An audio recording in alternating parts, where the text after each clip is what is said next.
പട്ടാമ്പി മഞ്ഞളുങ്ങളിൽ വ്യാപാര സ്ഥാപനത്തിൽ കയറി ജീവനക്കാരനെ മർദ്ദിച്ച കേസിൽ രണ്ടുപേരെ പട്ടാമ്പി പോലീസ് അറസ്റ്റ് ചെയ്തു.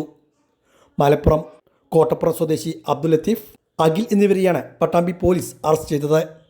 വെള്ളിയാഴ്ച വൈകുന്നേരമാണ് കേസിന് ആസ്പദമായ സംഭവം ഉണ്ടായത്. മഞ്ഞളുങ്ങളിൽ പ്രവർത്തിക്കുന്ന പോപ്പുലർ JCB ഡീലർ ഓഫീസിലാണ് അക്രമം ഉണ്ടായത്. അക്രമത്തിൽ സ്ഥാപനത്തിലെ മാനേജർ വിപിന് പരിക്കുപറ്റി. ഇയാളെ ആശുപത്രിയിൽ പ്രവേശിപ്പിച്ചിരുന്നു. കോട്ടപ്പുറം സ്വദേശി അബ്ദുൽ ലത്തീഫ് ഇവിടെ നിന്നും JCB വാങ്ങിയിരുന്നു. JCBയുടെ സ്പെയർ പാർട്സുമായി ബന്ധപ്പെട്ടുള്ള തർക്കമാണ് അക്രമത്തിന് പിന്നിലെന്നാണ് പോലീസ് നൽകുന്ന സൂചന. ഇവർ ഫോണിൽ വാക്തർക്കം ഉണ്ടായി. ഇതിനെ തുടർന്നാണ് ലത്തീഫും അഖിലും സ്ഥാപനത്തിലെത്തി മാനേജർ അലിക്കപ്പറമ്പ് സ്വദേശി വിപിനെ ക്രൂരമായി മർദ്ദിച്ചത്. സംഭവത്തിൽ അബ്ദുൽ ലത്തീഫിനെയും അഖിലിനെയുമാണ് പട്ടാമ്പി പോലീസ് അറസ്റ്റ് ചെയ്തിരിക്കുന്നത്.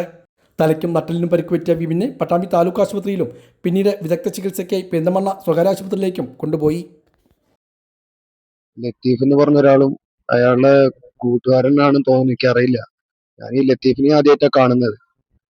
അവര് ഓഫീസിൽ വന്നിട്ട് സാധനം ഇല്ലാന്നും പറഞ്ഞതിന് വന്നടിച്ചതാണ്. അവര് കയ്യിൽ എന്താ ഉണ്ടായതെന്ന് എനിക്കറിയില്ല. അത് വെച്ച് നല്ല കുത്തല് കുത്തി തലക്ക്. അതുപോലെ നട്ടലിനും അടിച്ചിട്ടുണ്ട്. നട്ടലിന് നല്ല വേദന ഉണ്ട്. തലയുടെ ഉള്ളിലൊക്കെ നല്ല പെയിൻ ഉണ്ട്. അതേപോലെ ചെവിയൊക്കെ നല്ല പെയിൻ ഉണ്ട്. തലയുടെ ഉള്ളിൽ മൊത്തത്തിൽ അനക്കാൻ പറ്റാത്ത അവസ്ഥയാ. സംസാരിക്കുമ്പോ ഭയങ്കര പറ്റണില്ല. കൂടുതൽ സംസാരിക്കാൻ വയ്യ.